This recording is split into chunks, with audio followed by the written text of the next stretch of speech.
Chapter 4, Into the Dark. The maintenance hatch opened with a long, metallic shriek that made everyone wince. Below them lay the abyss. The maglev tunnel was a massive, concrete tube that stretched into the infinite darkness beneath the Scottish Highlands. The air down here was different, colder, sharper, and carrying a faint, chemical smell of old grease and ozone. Vance led the way, his weapon light cutting a sharp, conical path through the gloom. The silence was deafening after the chaos of the surface. Their tactical boots clicked softly against the concrete ties of the track. "Keep your intervals at 5 paces, Vance whispered into his calms. "Keep your eyes on the shadows. If anything moves, you don't fire until you have a clear headshot. We cannot afford to waste ammo down here." They walked for 2 hours in absolute silence. The only indicator of progress was the numerical markers painted on the tunnel walls every kilometer. KM04, KM05, KM06. Behind them, miles away, a muffled, low-frequency explosion reverberated through the concrete structure. The ground shook violently, throwing Maya against the tunnel wall. A cloud of dust and fine concrete powder swept past them like a ghost. "That was the bunker," Bishop muttered through his headset. "The door must have failed. Or they broke through the floor," Vance said, his eyes scanning the darkness ahead. "Either way, the perimeter is gone. We are officially on our own." "Captain," Maya said, her voice trembling as she stared at her tablet.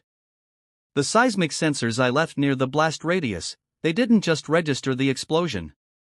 They registered a secondary tremor right after." "A secondary tremor? An aftershock?" "No," Maya whispered, her flashlight beam shaking as she pointed it toward the ceiling of the tunnel. "It was rhythmic. It's moving through the bedrock. Captain, they didn't all die in the blast. The explosion didn't stop them, it opened a path into the tunnels for the rest of the swarm." Suddenly, from the darkness behind them, a sound echoed down the concrete tube. It wasn't a growl. It wasn't a scream. It was the terrifying, amplified sound of thousands of bare feet and shattered bones sprinting along the metal tracks, accompanied by that collective, wet, insectoid hissing. "Double time!" Vance roared, turning around to face the darkness as his weapon light caught the first wave of the pursuers. "Run!" The chase was cinematic horror in its purest form. In the narrow confines of the tunnel, the resurgent were a solid wall of frenzied flesh. The flashlights of the retreating soldiers illuminated terrifying snapshots: a man in a tattered business suit running on all fours with impossible speed, a child whose eyes glowed with that horrific violet bioluminescence. A soldier in British military uniform, his throat torn open, his rifle still strapped to his back, sprinting with the rest of the horde. "Fire!"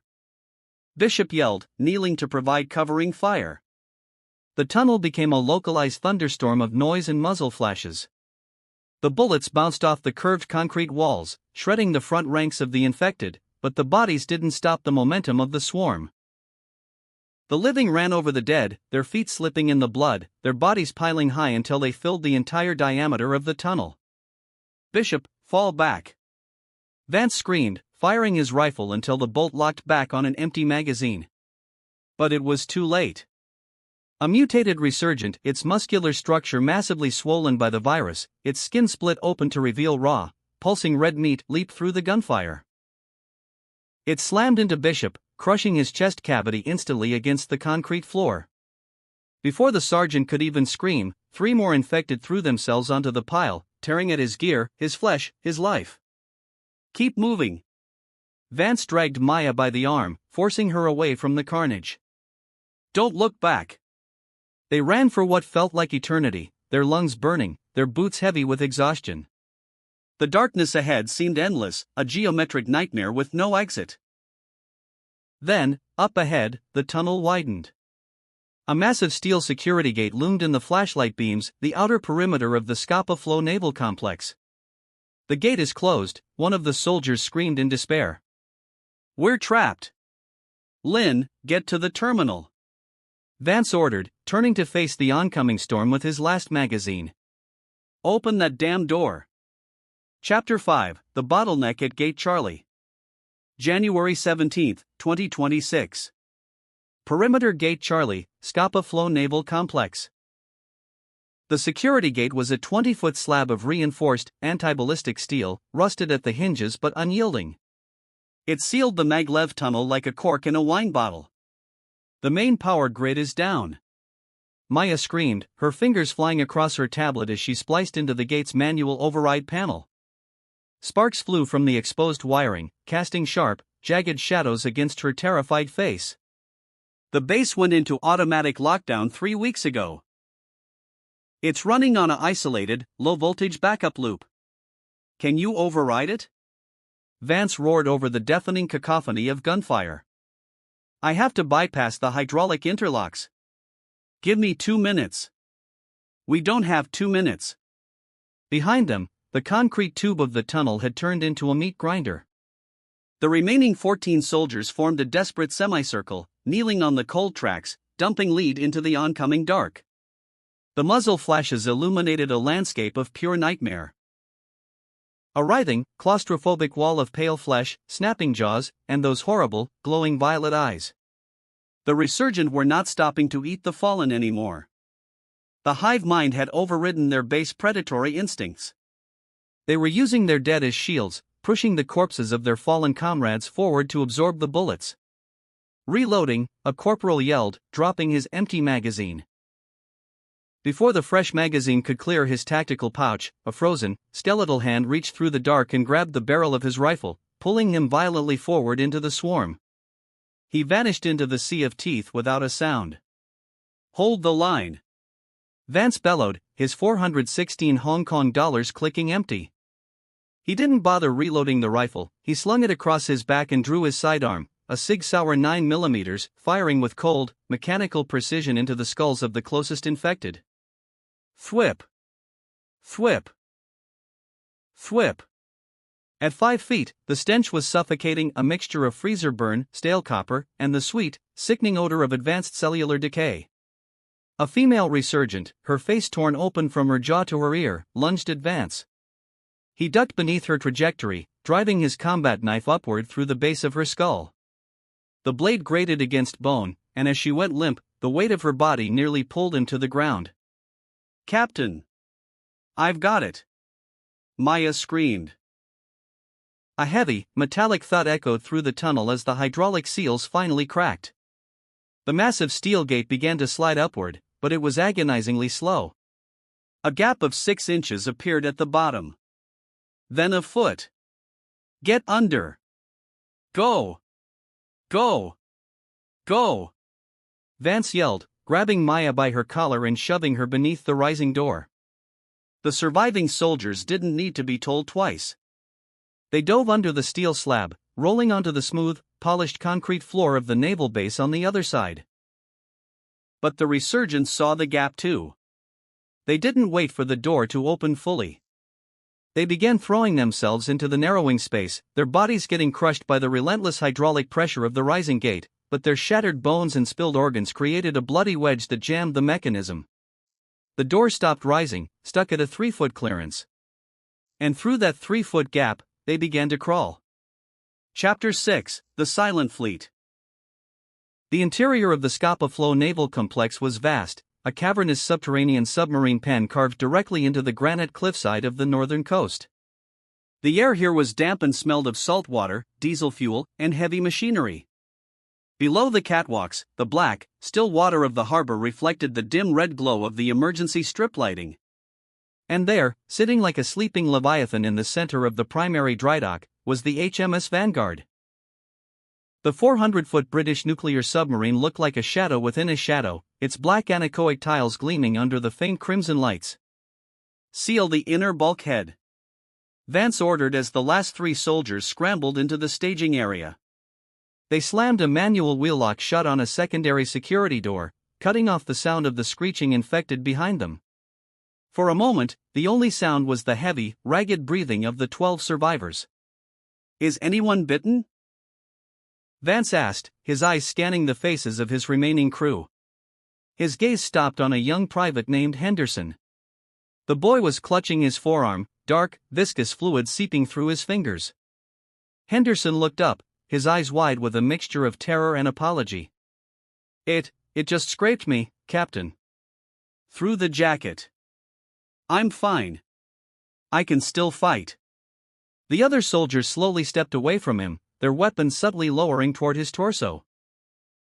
The rule of the Lazarus virus was absolute. There were no survivors of a fluid exchange. Within 20 minutes, the core body temperature would drop. Within 30, the heart would stop. Henderson, Vance said softly, stepping forward. He didn't raise his weapon, but his hand rested on his holster. You know the protocol. Please, sir, the boy whispered, tears cutting clean lines through the grime on his face. Not like this. Don't leave me behind in the dark. I'm not leaving you behind, Vance said. He drew his sidearm and handed it to the private, handle first. You have 15 minutes before the fever takes your mind.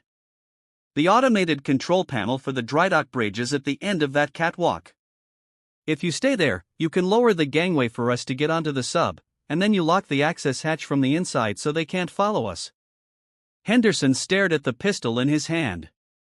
He swallowed hard, then nodded. Yes, sir. Thank you, sir. The young soldier turned and walked down the steel catwalk toward the control tower, his footsteps echoing in the massive cavern. Lynn, Vance said, turning to Maya. Get us into that submarine. Find the command deck and see if the radio array can punch through the atmospheric interference. We need to know if there is anyone left alive out there. Chapter 7, Deep Blue Horror. January 17, 2026.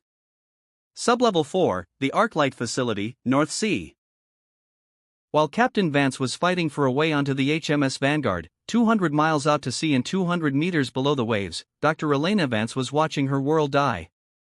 The electronic microscope feed had changed. The perfect geometric structures of the Lazarus 7 virus on her screen were no longer static. They were vibrating at a frequency that was causing the glass of the petri dishes in the containment unit to shatter.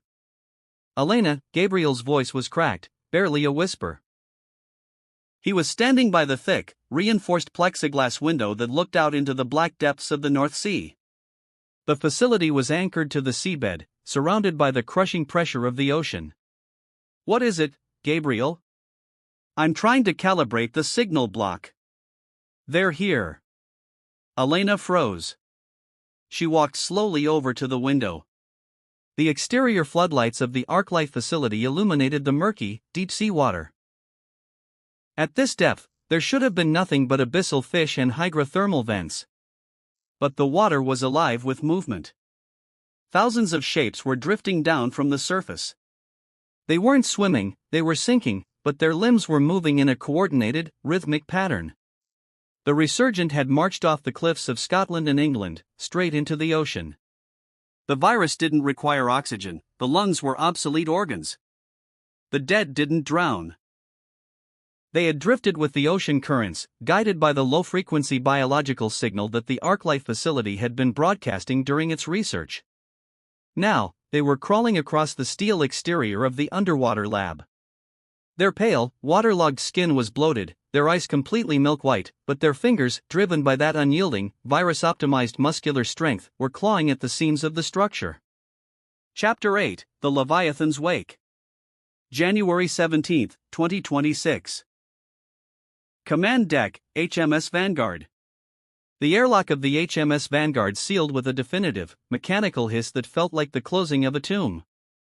Inside, the submarine smelled of old grease, recycled oxygen, and the stark, synthetic tang of high-voltage electronics.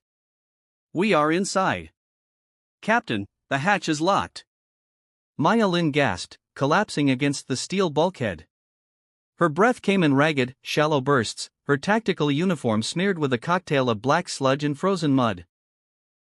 Out of the 22 soldiers who had breached the sublevel maintenance hatch, only 7 had made it across the drydock gangway. From the control tower above the pen, a single, sharp pistol crack echoed through the cavernous space. Henderson. He had kept his promise. The fever had reached his brain, and he had chosen the soldier's exit rather than letting the Lazarus virus pull the strings of his corpse. The drydock bridge remained raised, cutting off the primary pathway for the horde. No time to mourn, Captain Mark Vance growled, though his jaw was clamped tight enough to crack his teeth. He wiped a streak of Henderson's blood from his cheek. Lynn, find the reactor control console. We need this boat alive yesterday.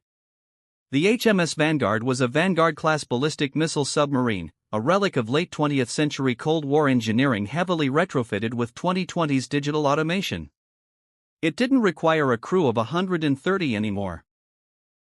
Not in the age of automated localized diagnostic arrays, but it still required human hands to pull the primary levers. Maya scrambled into the control room, her cracked tablet instantly interfacing with the submarine's main tactical terminal via an auxiliary cable. The screens flickered to life, bathing the cramped space in a cold, emerald luminescence. System status, standby mode. Nuclear reactor, operational, low-frequency quench. Ballast tanks, dry dock secured. I'm flooding the dry dock. Maya shouted, her fingers smashing into the physical override keys beneath the glass panel. If I open the external sluice gates, the seawater will rush in from the bay. It'll float the sub, but it's also going to open a direct pathway for anything swimming out there. Do it, Vance said, checking the remaining rounds in his Sig Sauer. We don't have a choice. The things on the catwalks are already trying to jump onto the hull. Outside, a deep, structural groan shivered through the submarine. A mile away, massive steel floodgates beneath the ocean surface retracted. A wall of black, freezing North Sea water came roaring into the concrete pen. The turbulence was violent. The HMS Vanguard rocked heavily, its multi-ton hull scraping against the rubber docking bumpers with a terrifying screech. Through the small, thick observation port in the command tower, Vance watched the water level rise at an alarming speed. And with the water came the dead. They didn't float like normal drowning victims. The Lazarus virus had altered their tissue density, making them slightly negative in buoyancy. They drifted through the churning white foam like pale, predatory sharks, their limbs twitching with erratic, insectoid efficiency. They slammed against the submarine's hull, their fingers clawing at the smooth anechoic tiles, searching for a seam, a hatch, a vent. Reactor output rising to 60%. Maya called out. We have propulsion. But Captain, the sonar array, it's picking up something impossible. Vance stepped up behind her, his eyes locking onto the circular sonar sweep. The screen wasn't showing the standard static of an empty bay. It was a solid, pulsing ring of white noise. It's a broadcast, Maya whispered, her voice dropping into a register of pure dread. A massive, high-frequency signal coming from the deep sea. It's overriding our communications arrays. It's a data packet.